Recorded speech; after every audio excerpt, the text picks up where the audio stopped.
Dragging, dragging, dragging. Pumalakas na vibration. Ano nga ba ang cause nito?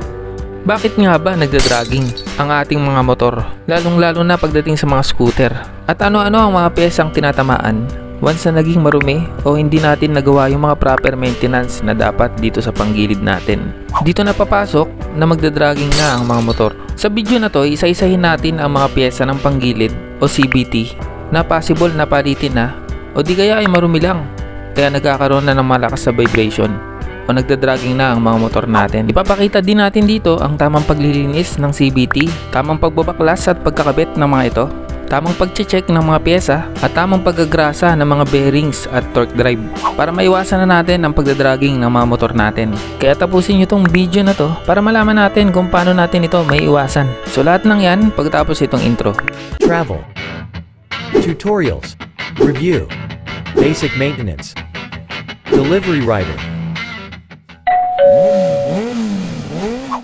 So may mga nagtatanong sa akin pag naka-idle daw yung motor nila, malakas na vibration na yung nangyayari. Tapos pag binigyan ng konting gas, mas lalong lumalakas yung vibration o yung dragging ng motor nila. Ito, testing natin tong motor ko kung meron siyang vibration or dragging. Ito, buksan natin. At pansinin natin tong flyball, itong bola, kung gagalaw. Ito, nakabox na yung makina natin, naka-idle. So wala siyang paggalaw, wala siyang vibration or malakas na vibration. Ngayon, bigyan natin ng konting gas. Kung magkakaroon siya ng vibrate, so konti lang yung galaw niya. So sa sitwasyon nitong motor ko, wala siyang dragging, smooth yung takbo niya. So maganda yung pagkaka-maintenance natin dito sa motor natin. So paano nga ba nangyayari itong dragging o malakas na vibration sa ating mga motor? Ito, check natin. Bubuksan natin ng panggilid at i-check natin lahat ng mga piyesa na possible na mag-cause ng malakas na vibration. Umpisahan natin dito sa drive base. Malalaman yung palitin na tong drive base pagka kinapa nyo at meron ng alon o merong umbok pagdating sa dulo. Ito, palitin na to dahil hindi na sumasagad yung belt dito banda dito sa taas. Saka isa pang sign na sira na tong drive base, pag yung mga ngipin niya dito ay nagkabungi-bungi na. Kasi kung hindi nyo papalitan, maaring sirain niya yung sigunyal, yung mga ngipin ng sigunyal. Kaya kailangan palitan natin to once na nagkaroon siya ng mga ganong sign. So next na i-check natin itong mga bola. So sa mga bola, malalaman nyo na palitin na pagka may mga kanto na o hindi na siya perfect circle, Dahil kung hindi nyo papalitan at ginamit nyo pa rin kahit puro kanto na yung bola nyo, sisirain niya yung mga rampahan ng bola saka yung mga gilid ng rampahan. Huhukayin niya tong rampahan, itong part na to. Saka i-check nyo rin itong gilid na to, itong gilid ng rampahan. Pag nahukay ng bola yan na yung nagkukos na nagbabibrate na tong pulley natin. Kaya dapat i-check nyo rin yan, yung gilid na yan. So maraming possible na nagkukos na ng vibration or malakas na vibration. Ito, pag nilagay natin ng bola, ayan, ganyan siya gumalaw once na nasira yung mga gilid na yun, once na humukay. So dapat chinecheck natin yan. Isa din sa numinipis itong poste na to, itong kinakabitan ng slide piece. Once na numipis to, itong kinakabitan ng slide piece, ito na yung nagkukos din na magalaw tong backplate natin. Kaya dapat pagka humukay na yan, ito palitin na to pag ganito. So mabilis niyang sisirain yung mga slide piece once na manipis na yan. Kahit anong palit mo ng slide piece, pagka manipis na yan, magalaw pa rin yan, So dito naman sa side na to, pag once na kinapa nyo at may alon na, parang sa drive base din, ganun din ang tama nito. Hindi na rin sumasagad yung belt dito banda sa taas. Dito naman tayo sa may bushing. So sa bushing, once na pinasok nyo dito sa may pulley at mayroong galaw kahit konti, ito palitin na rin dahil maalog na to itong pulley natin once na gumalaw na tong bushing natin dito. So sa panggilid natin, minimal na paggalaw lang, malaki na sa motor. Maalog na yan kahit maliit lang ang galaw niya, So isa din to sa nagkukos na malakas na vibration sa motor natin. At isa pang sign na palitin na tong bushing natin, pag nilagay natin sa may sigunyal at kumalog, palitin na talaga tong bushing natin. So ganun mag-check ng bawat pyesa. So hindi lang tayo magpo-focus dun sa may clutch assembly. So lahat ng parts i-check natin dapat. kung saan nagmumula yung mga vibration. So dito naman tayo sa backplate saka sa slide piece. Dito sa slide piece, once na maluwag na to sa kinakabitan na itong backplate, ito palitin na rin. Saka pansinin nyo na rin tong hukay dito sa may backplate sa hinuhukayan ng bola. So ito pag pudpud na yung bola nyo at ginagamit nyo pa rin, ang tama nyan dito din banda sa may backplate. So pag tumama yan dyan, kakaskasin nyo yan, huhukayin nyo yan once na puro kanto yung bola nyo, no? Kaya dapat i-check nyo din tong backplate kung malalim na yung hukay na yan at papalitan na natin pagka ganun na. Isa na rin to sa nagkukos ng vibration dito sa mga panggilid natin, itong backplate at bola. So dito naman sa slide piece, ito sabi ko nga kanina, pag maluwag na to, pag pinasok nyo dito, basta pag kinabit nyo maluwag, tapos pag tinanggal nyo maluwag, ito palitin na rin. Dapat pag kinabit nyo dito sa may pulley itong backplate na may slide piece, dapat hindi siya gagalaw or dapat wala siyang kalog, dahil isa rin to sa magkukos na ma-vibrate na itong pulley natin. Kaya dapat papalitan din natin itong mga sliders once na maluwag na or kumakalog na itong backplate dito sa may pulley. Kasi ang play nito, ito umaangat din itong backplate, gumagalaw-galaw yan paraas pababa. Next natin itong clutch pad. Dito sa clutch pads, ang possible na pwede masira dito, itong bandang mga clutch natin, itong lining.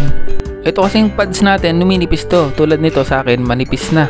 Saka itong kinakabitan ng spring, dapat chinecheck din natin to kasi may possible na pwede na tong maputol. Ito, mapapansin nyo, parang nauubos na siya. So pagka naputol to, so malaking problema, hindi nakakapit yung clutch natin dito sa pinaka bell natin, no? So ganito kasi ang sistema nyan. Babalik natin tong clutch dito sa may parang poste na to para ipakita ko sa inyo kung paano yung sistema ng paggalaw nito sa bell. Ito yung number 1 na nagkukos ng dragging sa panggilid natin. Once na naka-idle kayo, hindi pa nag-engage yung clutch na yan dito sa bell natin. Pero once na nagbigay kayo ng gas, yan, didikit na yan sa bell natin at dyan ay iikot yung gulong natin o dyan na natin mapapaandar itong motor, no? Dito sa bell natin, ang possible na nagkukos ng dragging dito ay itong poste. Once na na-stack up yan at hindi na umaangat itong clutch natin, ito yung time na magdadragging na yung motor dahil hindi na siya dumidikit dun sa bell at mararamdaman nyo na parang nanginginig na yung panggilid, no? So paano nga ba nangyayari yun, no? Pag nilagyan mo yan ng grasa, ito maraming magdi-disagree sa akin na ito. Kasi pag nilagyan mo ng grasa yan, katagalan, nahaluan ng dumi yan at dyan na may stack up, didikit itong clutch natin dyan sa poste na yan.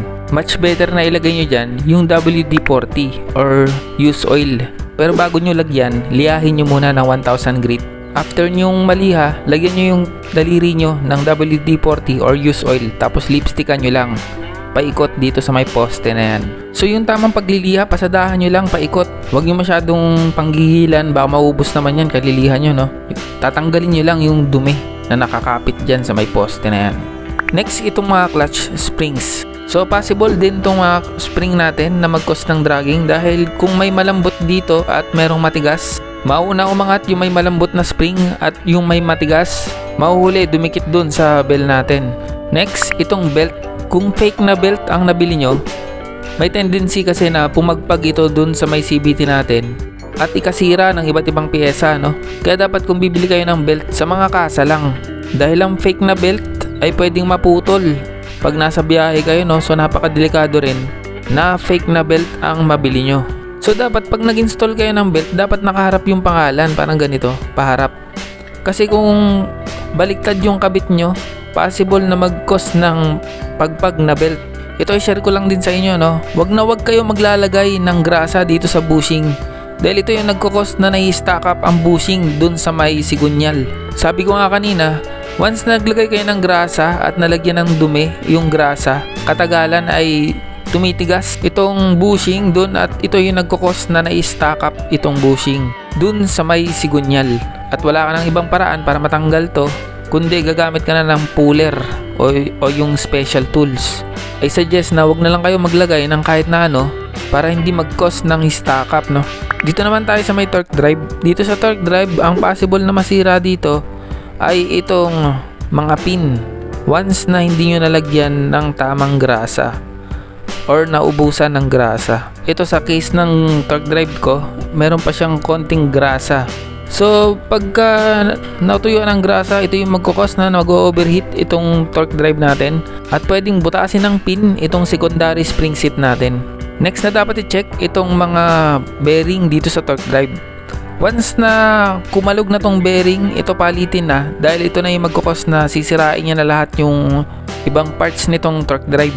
Mamaya ipapakita ko sa inyo kung paano natin gagrasahan to ng tama, no, ng maayos. Next dito sa mga washer, no, sa iba't ibang klaseng motor, iba't ibang sizes at kung saan sila nakalagay, ano. Once kasi na nagkabali-baliktad kayo ng lagay o mali yung mga paglagay nyo, isa din kasi ito sa nagkukos ng vibration, yung maling orientation ng mga washer. Next dito tayo sa crankcase cover, itong bearing ng crankcase cover. Ito dapat pinapansin din natin to dahil ito isa rin sa nagkukos ng vibration kung basag na yung bearing natin dito sa may crankcase cover. So maraming piyesang sisirain to, no, once na nabasag tong bearing ng crankcase cover.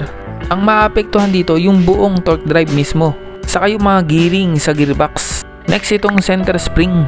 Malalaman yung pasira na tong center spring pagka malambot na. So pagka malambot na tong center spring, ang possible na mangyari ay papagpag na yung belt natin dahil di niya na matutulak na maayos yung torque drive para ipitin itong belt. So sa mga susunod na upload natin, ipapakita ko sa inyo kung paano ang tamang pagtutono ng clutch spring, center spring at saka mga flyball. Ito bago natin ibalik, papakita ko sa inyo yung tamang paglulubricate nitong mga CVT parts. So umpisahan natin dito sa may bandang kinakabitan ng clutch. So bago natin lagyan ng WD-40 or used oil, liliyahin muna natin to. Papasadahan lang natin. Tapos ay maglagay kayo sa palad nyo ng WD-40. Konting-konti lang para ipapahid natin dito sa tatlong poste na to. So ganyan lang ang paglalagay natin ng WD-40. So hindi sobra, hindi natin dapat patuluin to para hindi kumalat sa clutch natin at dumulas yung clutch natin. Alam naman natin na ang WD-40 ay nakakatulong para tunawin yung kalawang at mga nabuong dumi na nakadikit na dumi dito sa mga poste na to. At sa kahit anong kinakalawang, no, magandang pantunaw to. Ito matagal ko nang ginagawa sa motor ko to. Ito napaka-effective nito. Smooth na smooth yung play ng clutch natin. Kung wala kayong WD-40, pwedeng use oil. Kahit anong klaseng use oil. Basta same procedure lang yung gagawin natin. So after natin maliha sa kamalagyan ng WD-40, ito yung play niya, no? So kung mapapansin nyo dito, wala lang sagabal sa play niya. Napaka-smooth na, no? Ito kabit na natin tong clutch spring. So mga hindi pa kabisado, no, sa pagkabit na itong clutch spring. So ganito lang ang technique. Kung may long nose kayo, ganituhin nyo lang. So makakabit na natin yan. Ikakalang nyo lang yung long nose. So dito naman tayo sa tamang pagliliha nitong clutch pads. Dapat pag nilihan nyo, salisi pag ganito. Saka wag natin yung masyadong pudpurin dahil mauubos naman yung lining natin. So sayang lang, no? So tamang pasada lang. Once na lumabas na yung parang ganyan, konting green, okay na yan. Hindi nga siya naubos sa paggamit natin dito sa motor. Naubos naman siya kakaliha natin kada nagbubukas tayo ng panggilid natin or naglilinis tayo ng CVT.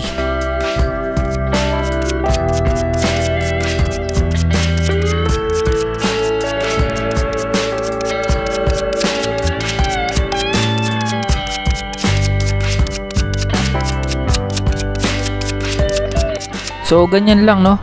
Oh, goods na yan, pwede na yan. Since malinis pa lahat ng mga piyesa natin, ang gagawin lang natin, punas-punasan lang natin to. Pero ang pinanglilinis ko talaga dito sa lahat ng mga metal parts ay gasolina. So ngayon, dahil malinis pa, punas-punas lang tayo. Sa paglilinis nga pala na itong mga metal parts, huwag kayong gagamit ng tubig. Lalong-lalo na dito sa torque drive natin. Dahil ito, may possible na kalawangin yung mga bearing ng torque drive. Prepared kong gamitin nyo yung gasolina dahil yung gasolina mabilis matuyo, mabilis makatanggal ng mga grasa, saka ng mga oil. Hindi pa kakalawangin, no? So ito grasahan na natin. After natin ibalik tong mga pin, yung maliliit na bilog na yan, yung tatlo. Huwag natin masyadong punuin dahil lalabas din yan. Dapat ay sakto lang.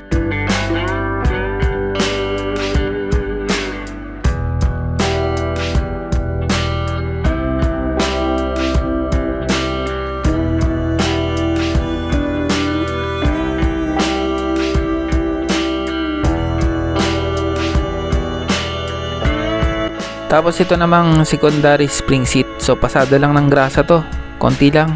So ito, ibalik na natin tong secondary spring seat. So after natin maibalik to, ito punasan lang natin yung mga sumobrang grasa. Tapos ay grasahan na rin natin tong mga bearing dito. Pasadahan natin ng grasa. So wag natin damihan ng grasa, no. Tamang malagyan lang yung mga bulitas. Yun na yun, okay na yun. At para malagyan natin yung kabilang bearing dun sa may dulo, ang gagawin natin, maglagay tayo ng grasa dito banda sa may torque drive shaft. Saka natin ipapasok tong torque drive. Ipasok natin dito banda. Tapos ay paiikutin natin. At para malagyan yung kabilang bearing. So ganito yung ginagawa kong technique. Ito, check natin kung nalagyan na yung pinakadulo, no. Ito, kung napapansin nyo, meron na yung pinakadulo ng grasa, yung dulong bearing.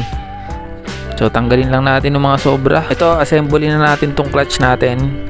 Ibalik na natin tong circlip gamit tong long nose. Ibalik na natin tong center spring, then itong clutch lining. At ibalik yung lock, gamitan lang natin ng paa dahil wala tayong kasama dito eh. At gamitan na natin ng 39mm na special tool.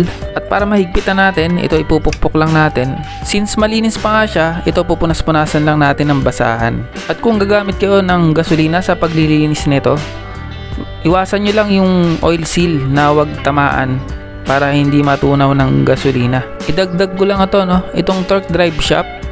Once na may paggalaw to, kahit minimal lang, ito may tama na yung gearing dyan sa may gearbox. Once na nangyari yon, pwede niyang sirain yung buong torque drive or yung bell natin.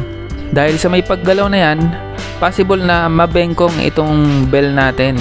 Dahil hindi na perfect yung pag-ikot niya. At dahil hindi na nga perfect yung pag-ikot niya, mag-iiba na ng kain yung clutch pads natin. Kaya pag nagbubukas kayo ng panggilid or naglilinis kayo ng panggilid, better na i-check nyo rin itong torque drive shaft at mga bearings. So sa pag-check, iikot-ikutin nyo lang.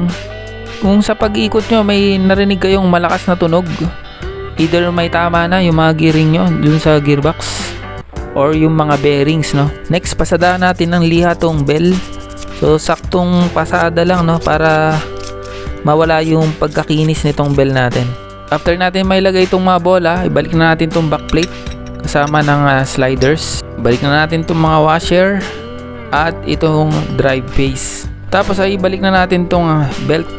Check muna natin kung may mga crack itong belt, kung maganda pa. So sa belt, after 30,000 kilometers, pwede nang palitan ito.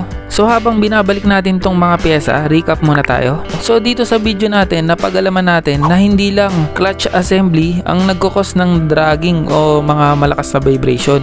Iba't ibang pyesa, iba't ibang sira, at iba't ibang sign, no, na possible na mag-cause ng malakas na vibration or dragging sa ating mga motor. So ganito ako nagbabalik ng belt.